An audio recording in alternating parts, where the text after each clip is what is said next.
Hello दोस्तों, मैं हूं अमरदीप और आपका आईटीआई मैकेनिकल गुरु चैनल में स्वागत है। दोस्तों, आज हम बात करेंगे कारखानों में होने वाली दुर्घटनाओं के कारणों के बारे में, जैसे कि अज्ञानता, उत्सुकता, अत्यधिक आत्मविश्वास, लगन की कमी, औजार मशीन जुगाड़ का सही न होना, काम करने का गलत तरीका, गलत पोशाक, अनुशासन की कमी, खतरनाक पदार्थ, मशीन के कवर का ना होना, बिजली के तार नंगे होना, गलत योजनाएं, गलत औजारों का प्रयोग, प्रकाश की व्यवस्था का सही ना होना। तो चलिए दोस्तों शुरू करते हैं। दोस्तों, सबसे पहले बात आती है अज्ञानता की। तो अज्ञानता क्या होता है कि यदि हमें किसी मशीन के बारे में पता नहीं है तो हमें उसे चलाना नहीं चाहिए, ना ही उसे छूना चाहिए, क्योंकि यदि हमें उसे छू देंगे या चला देंगे तो जो हमें गियर है उसके पता नहीं रहेंगे तो कोई भी दुर्घटना हो सकती है। इसके बाद सेकंड पॉइंट आता है उत्सुकता। उत्सुकता क्या होता है? उत्सुकता में व्यक्ति अपने आप पर कंट्रोल नहीं कर पाता और उत्सुकता बस वह किसी भी मशीन को चलाने लगता है। वह सोचता है कि मैं इस मशीन को चला लूँगा, क्योंकि वह जब नई नई मशीनें देखता है तो उसके मन में उत्सुकता उत्पन्न होती है, जो दुर्घटना का कारण बनती है।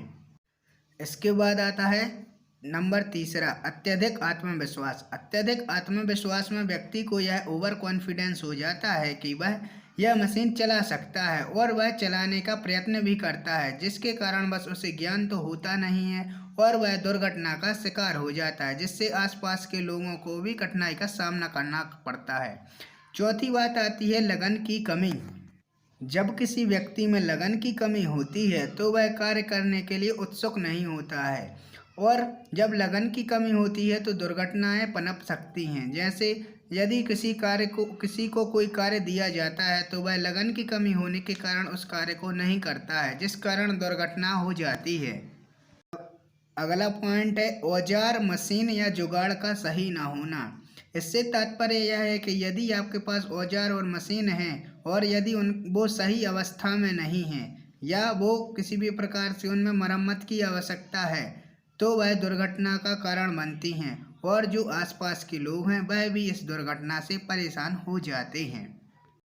सिक्स पॉइंट है काम करने का गलत तरीका।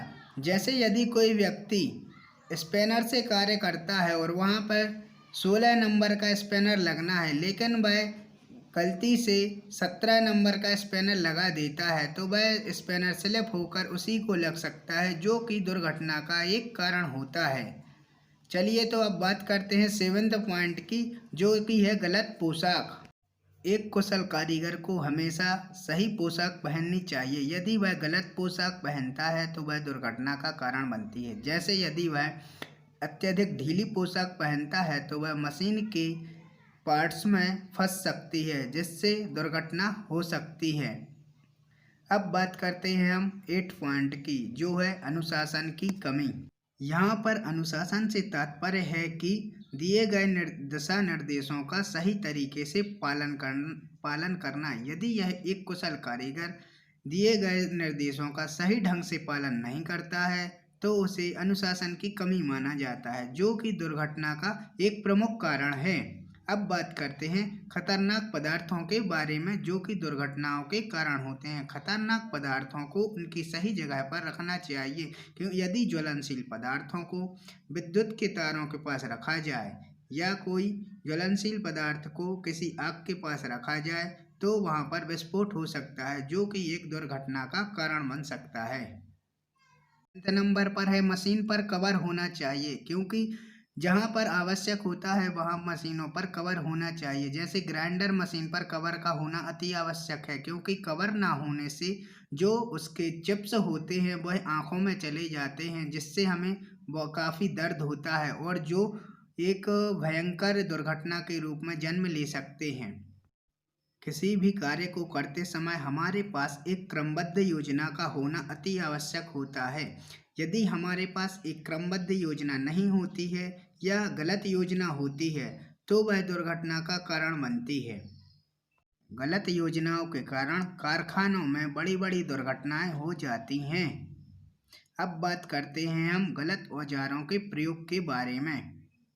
कार्य करते समय हमेशा हमें सही औजारों का प्रयोग करना चाहिए। जैसे यदि हम स्पैनर के स्थान पर प्लायर का उपयोग करते हैं तो जो नट होता है उसके जो बोल्ट हेड होता है उसका सिरा घिस जाता है, जिस कारण से कई बार हमें स्लिप होकर वह लग भी सकता है। बात करते हैं अंतिम पॉइंट की कि प्रकाश का प्रबंध सही ना होना।